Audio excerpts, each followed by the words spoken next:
दक्षिण के द्वार से आगे बढ़ अंदर तक जाएगी भाजपा, फिर तमिलनाडु चले पीएम मोदी। इस साल 7वीं बार। भाजपा के लिए अब तक कर्नाटक को दक्षिण का द्वार कहा जाता था और वह यहाँ कई बार सरकार बना चुकी है।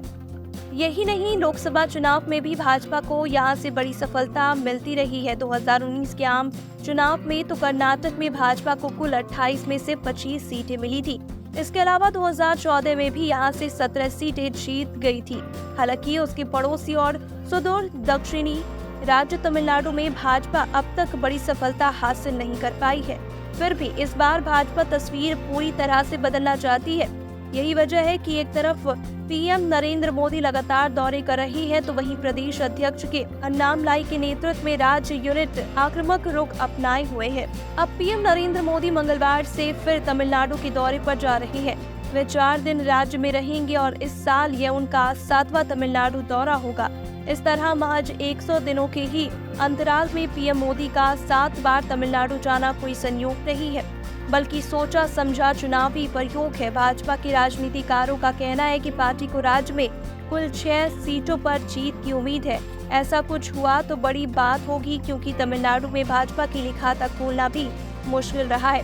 भाजपा को जिन सीटों पर उम्मीदवार लग रही है उनमें साउथ चेन्नई, बेल्लोर, पेरम्बलूर, कोयम्बटूर, नीलगिरी और विरुधनगर शामिल है। यही नहीं, पीएम नरेंद्र मोदी भी उनकी लोकसभा क्षेत्रों में जा रहे हैं, जहां भाजपा के जीतने की संभावना अधिक है। राज्य में इस बार भाजपा का AIADMK से गठबंधन नहीं है।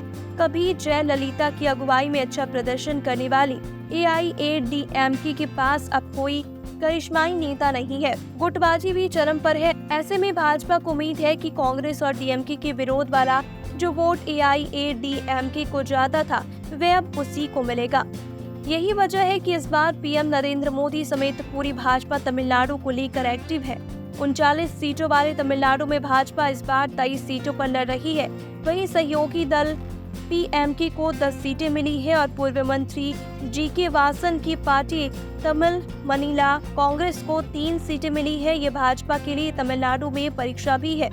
इससे पहले वह राज्य की 2 प्रमुख पार्टियों AIADMK या फिर DMK के साथ ही उतरती थी।